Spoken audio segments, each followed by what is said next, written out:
Поздравляю вас с открытием фестиваля «Народная лодка». Ура! Экипаж юных судостроителей Измаил к большому заплыву готов. Эти молодые ребята из Космодемьянска до берегов Свияжска шли по воде 2 суток. Лодка под алыми парусами построена своими руками. Так же, как и маленькая, которую дети привезли с собой. Именно на таких Петр I ходил в азовские походы, говорит капитан. Они не только должны уметь ходить по воде, они должны уметь строить лодки, они должны ремонтировать их. И они должны знать, что лодки на деревьях не растут. Как строить, как плыть и как выживать на большой воде знают и ребята из Казани. На фестиваль приехали показать романтику жизни на воде. Да, лодочку сам построил, занимаюсь этим. Сколько себя, наверное, помню. Все время это любовь к воде, к рыбалке, к походам.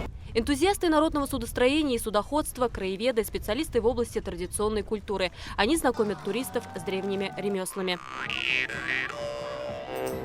А вот такие интересные камушки у вас, да? Нет. Это окарины, керамические свистульки и флейты. Вот самая простая птичка-свистулька с 2 игровыми отверстиями. Можно тоже играть простую музыку, веселую.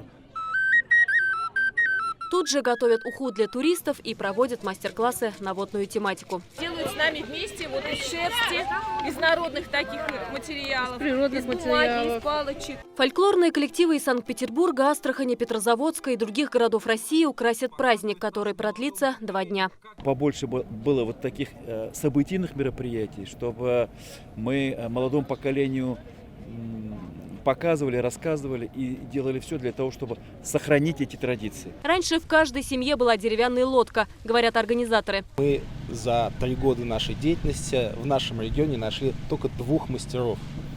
Всего 2 человека могут делать деревянные лодки своими руками. Нам хочется, чтобы это сохранялось. Ну и, пожалуй, самая эффектная часть мероприятия – это парад судов. В данный момент ребята ищут наиболее выгодное положение судна, чтобы эффектно раскрыть данные паруса. Уже все готово. Будем пробовать. Мечтали, друг мой, тогда на лодке той пройти с тобой вокруг света. Ежегодно остров Град-Свияжск принимает 700 тысяч туристов, и их число растет во многом благодаря таким фестивалям. Мы не ожидали, что будет такой фестиваль.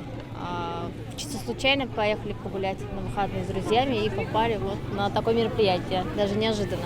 Классно, мне нравится. Сам остров нравится, история его нравится. Я просто обожаю сюда приезжать, гулять здесь. Здесь такая атмосфера, тем более фестиваль, это непередаваемо. Завтра состоится торжественный спуск на воду Костного струга, большой деревянной лодки, которую начали строить в Свияжске в январе прошлого года. Энтузиастам и волонтерам удалось воссоздать 8-весельную лодку, подобную тем, что ходили по Волге более века назад.